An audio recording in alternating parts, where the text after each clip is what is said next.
Good morning.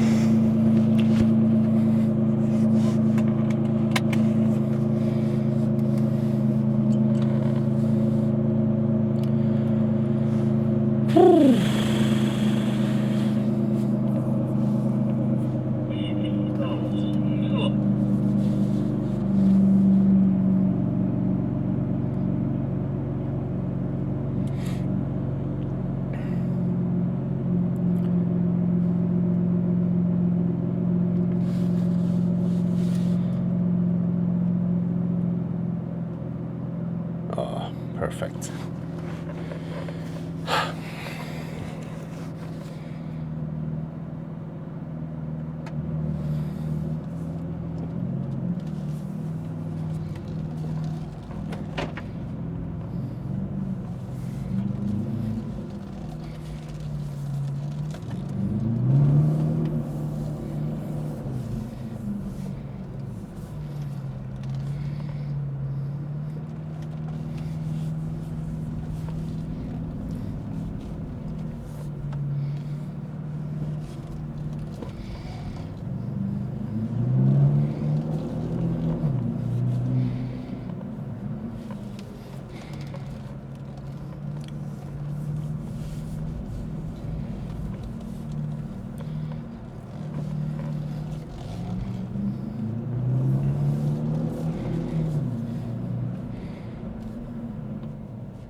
So, something interesting. 3 days ago, I had a little nail on my rear left tire on this car, right? And of course, it happened a week ago, so I put on sealants, and I was too busy to bother about it. Just left it there, and then my wife's car got it. Our BMW also have another nail on the rear left corner of the rear wheel, and then decided to go to the tire shop to get them plucked out and fixed, right?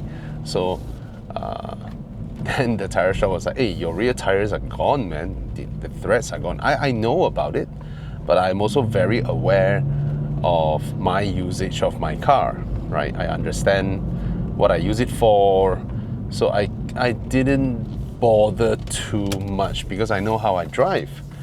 Not too paranoid about it.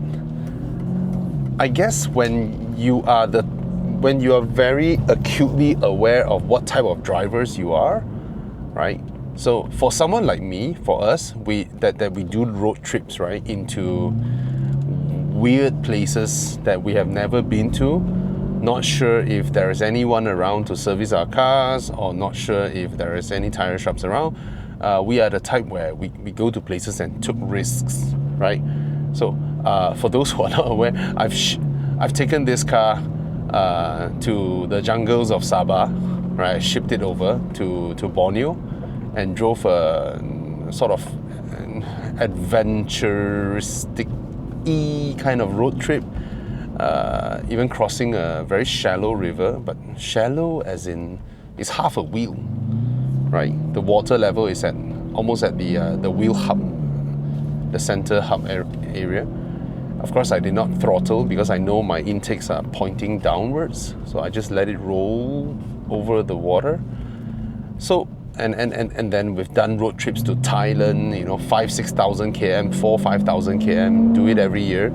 So for people like us, right, let's say I'm in the mountain areas of Thailand and I burst a tire. I will make do with whatever that fits. I mean, you'll be in luck to even have a 305/30/20 tire in the mountain regions of Thailand. Let's not even say mountain regions of Thailand. Let's say I had a puncture in places like not too small a town like I don't know, Mentakap or something. You think you're gonna have the tires immediately? No. So for people like us, right? Hey, as long as it works, if my car can get me out of that situation, whatever it is great, right? So anyway, back to the tire shop. The bosses are like, hey, your tires are, the threads are gone, man. I was like, yeah. I mean, probably I'll get it changed, Still thinking what to go for, I really wanted to try the Goodyear F1 Super Sport. I also wanted to try the Bridgestone new Potenza Sport. And on the flip side, instead of ultra high performance tires, right? I also the other day looked back at how I use my car. The way I use this car has absolutely no difference to someone using their Porsche Cayenne, right? Basically, it's a 2-ton car where I drive around town. Sometimes I go fast. Wow, why is there a phone call at this hour? Hello? Is that your Aston in front of me? Oh, you're the McLaren behind, ah? Yeah. Where are you heading? Sepang. Oh, Sepang. Oh, some event, is it? Yeah, track day today. Oh, yeah. Okay. Yeah. I'm Okay, just... bro, I'll catch you soon. Alright, I'm just gonna go Smart Tunnel and come back. Alright? Alright. Okay, see you. Enjoy. Bye. Interesting. My friend behind. Yeah, anyway. Where was I? Yeah. The bosses are like... And then I was like, I'm still thinking, oh yeah, on the Porsche Cayenne. So I was like, the way I use this car has no difference to someone using a Porsche Cayenne, right? So the other day I was looking at the new Continental UX7 SUV tires, right? And I was so surprised they have sizes for my car. Can you believe that? SUV specific tires having profiles of 305, 30, 20, and they have a lot of sizes. And as you know, SUV tires are more hard wearing, right? So I was like, hey, maybe I can put SUV tires on this car because that's how I use my car. And I want the tires to be like hard wearing because who knows, I may go off-road again in this car, right? I may go to, I literally did off-road in Sabah, all the gravel, stone stuffs and all that. And those are bad for, semi-slicks or UUHP and all that with soft compound and all that. So I'm not a track guy. I don't go Sepang in this car. I mean, this is a touring car. Right? Even when I go Genting, I'm just gonna drive like that. I'm not a attack mode driving person. I'm someone who just enjoy the sound, enjoy the scenery, enjoy places that I inevitably arrived at, have a coffee and then head home and then enjoy the sound again, enjoy the interior, enjoy my sound system. That's it. That's how I use my cars. So I think in terms of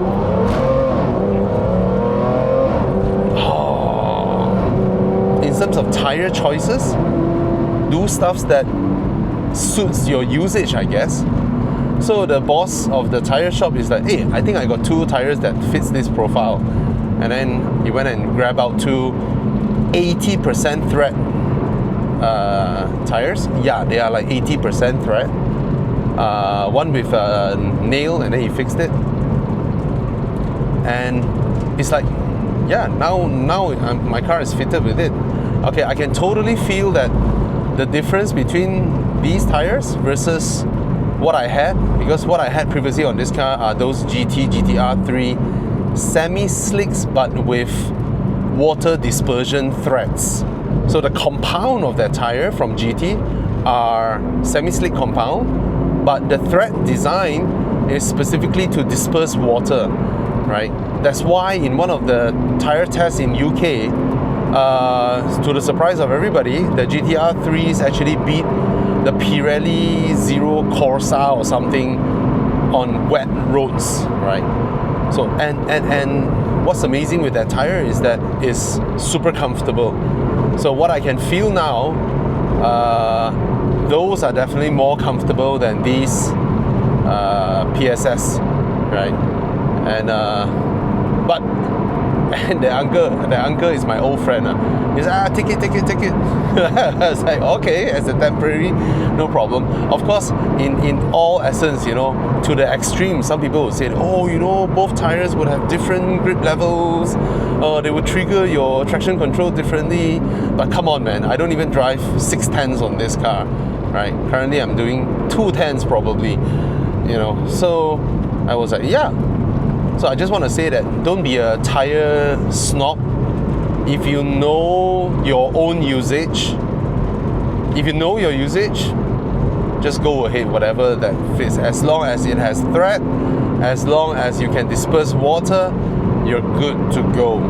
You don't have to be a tire snob. Don't have to get peer pressured into buying something expensive that you don't use its potential anyway, and then you just waste it, let it wither, right? Basically, you're wasting your tires if you buy some really high performance tires and then you just drive like that and then you just use it up, right?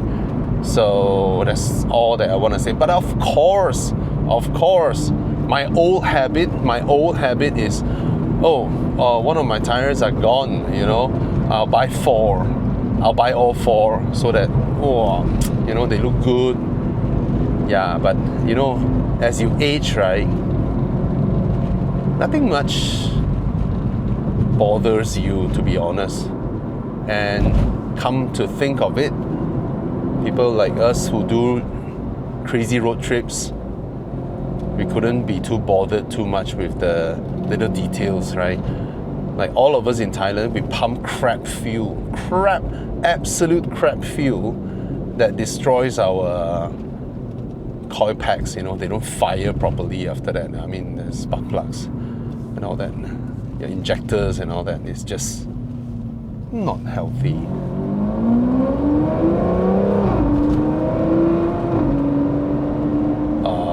Sounds beautiful.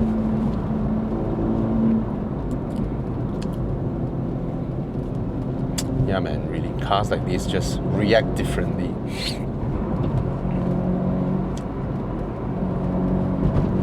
Lovely, no issues at all. Twa. Wow, motorcycle, why you come so near me, you idiot? The road is, my God. The road is so wide, there are no cars behind me, and he lingers on my rear left blind spot. Motorcyclists, please know, KL roads are bad. Sometimes cars will have to avoid potholes and all that.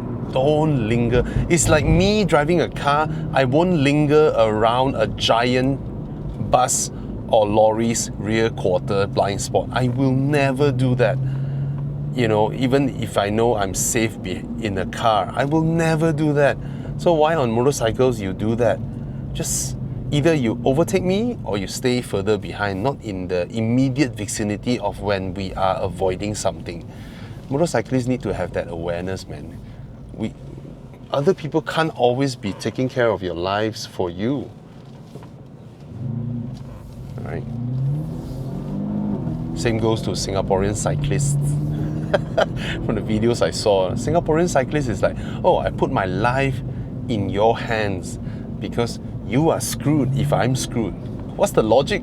What's the logic behind that? You know? I mean, at least the clips that Singaporeans uploaded on social media is just hilarious. It's hilarious to see that they are like, hit me if you dare. Oh my God. The law will get you. Yeah, he ends up in lockup, you end up in the casket. Right. Anyway, today I come here because I want to see how it looks like early in the morning. Yeah, sometimes just wanna, you know, wander around town in the early mornings.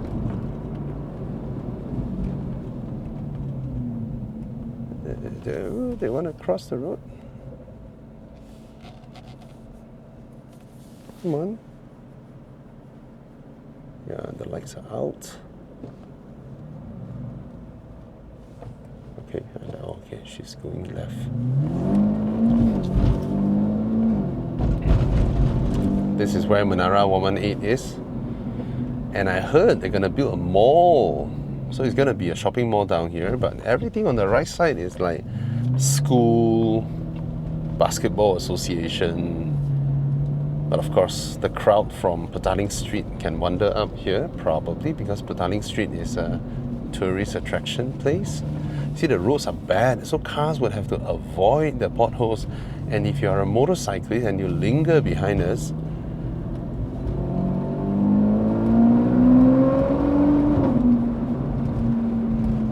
just want to go to that parking lot. How do I go there?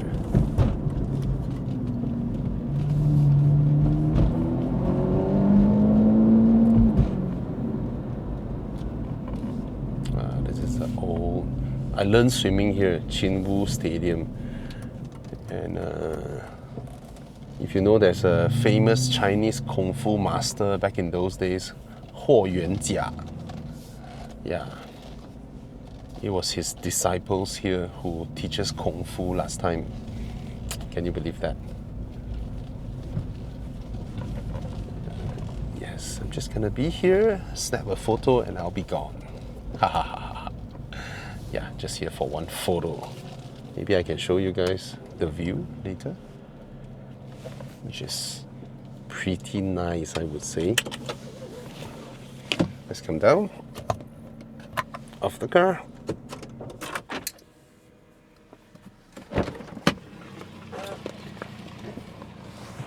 Ugh.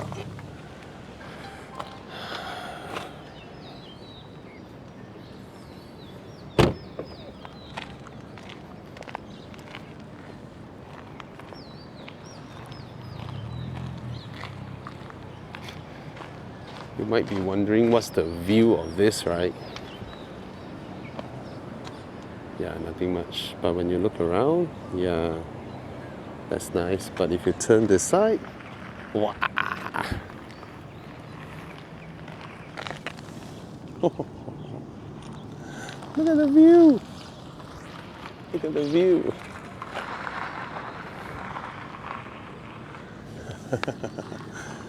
Let me see if I can capture the entire tower.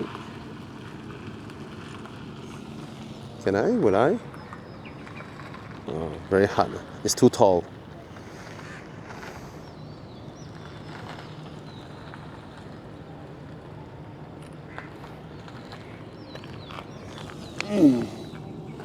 What a beautiful sight. Look at that. Can I? Oh, I should turn it around. Yeah, there we go. There we go. Put it in the middle. Put it in the middle. Yes. Yes, there we go. All right.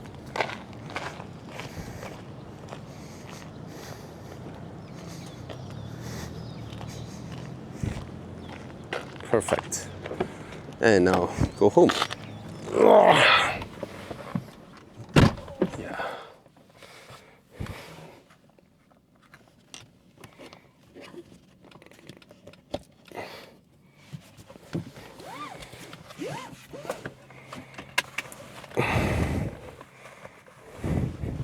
There's Dayabumi.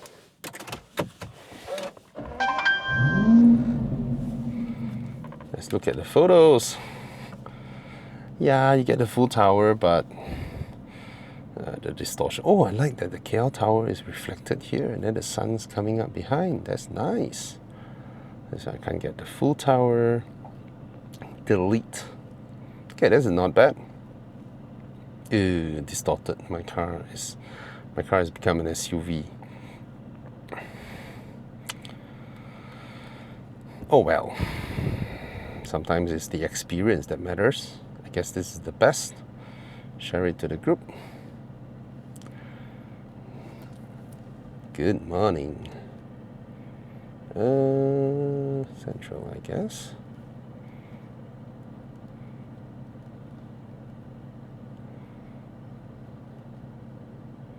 All right. And what now? Home. But I'll take a detour. I'll take a detour. Yeah, the car drives all right. Just that the sidewalls are a little bit harder.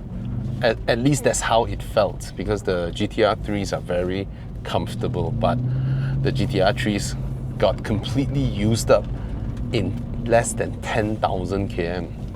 Yeah, that's scary, right? For semi-slick compounds. Yeah. But I guess that's how it is. I mean, I have a friend who have a Ferrari. I mean, in 5 years, they barely drive 10,000 km. This car, in 5 years, I've done like what? 44,000 km in 5 years. 44,000 km. And all those 44,000 kms are occasions, like long road trips, you know, Penang, Singapore, shipping my car to Sarawak, driving backwards west side to the tip of Sarawak and then drive back to the tip of Sabah.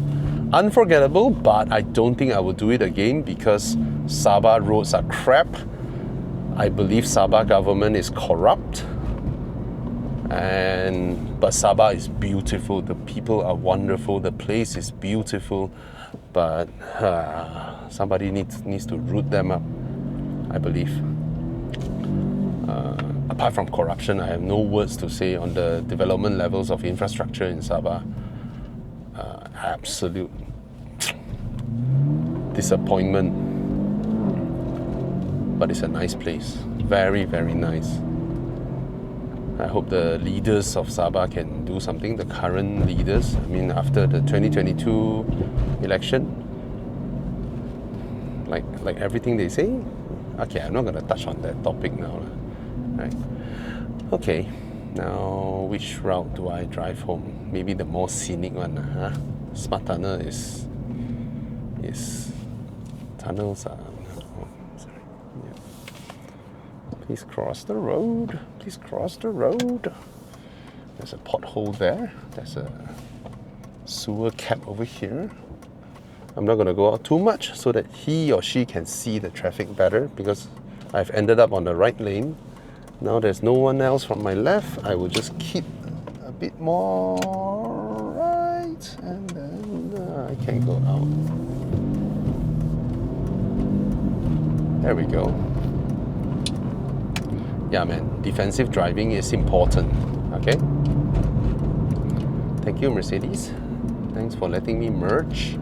I need to keep to this lane because I'm making a U-turn. I'm gonna pass by Tua again. Guys, this place is beautiful. I mean, for those of you not from KL, right, you have to come over to BBCC and all that. And yeah, some people may say, oh, Lala Port is not as what? You think you go Pavilion, you buy Chopard, Hermes, Gucci, and all that. Do you do that? No, right? When you go shopping malls, most of the time you just want to have a good time. You have food, right? They have the cat cafe, the rooftop garden. It's nice. It's nice. It's more, how do I put this? It's more lifestyle and fun. Yeah. Not every time we go shopping mall we want to shop, right? That's not how it is. Just want to have a good meal, watch a movie, you know, do something. Just have a good time. That's it. That's all you. Wow, the roads here are so bad. So bad. Initially, I wanted to make a U-turn into a smart tunnel, but no lah. Let's have a scenic drive back.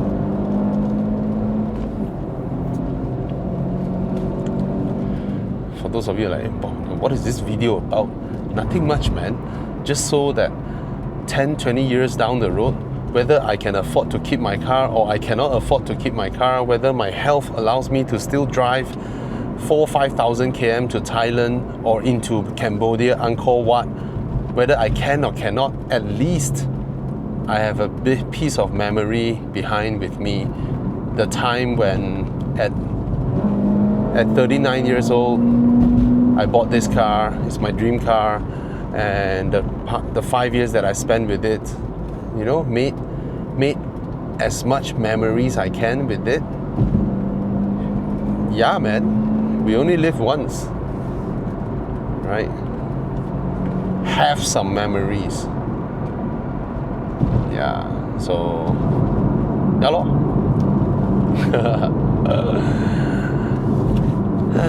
We we wouldn't know what will happen tomorrow, next week, next year, right?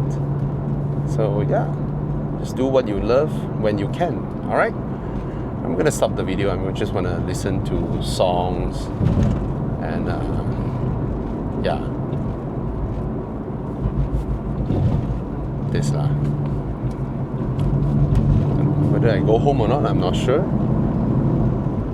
But at least I really enjoy driving in KL because when there's no jam lah. I mean, when it's jam, which city is enjoyable when it's jammed, right?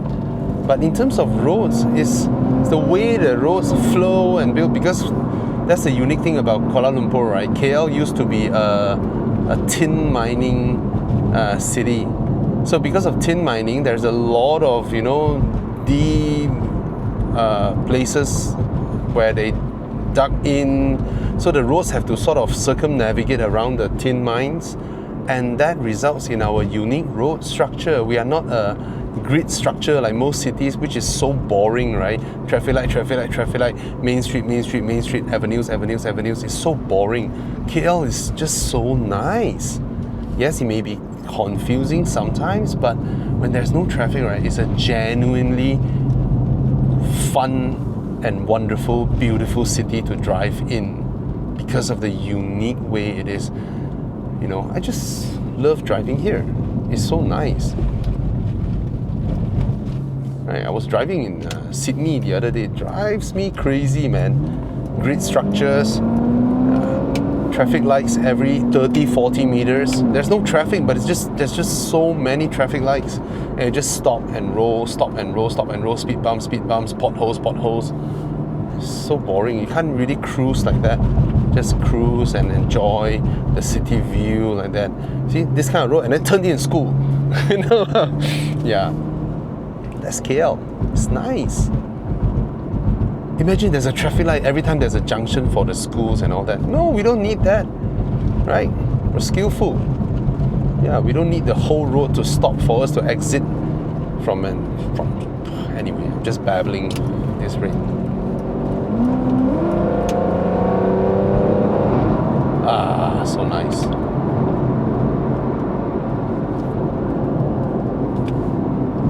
Yeah, sometimes just a 30-minute drive is enough for me to...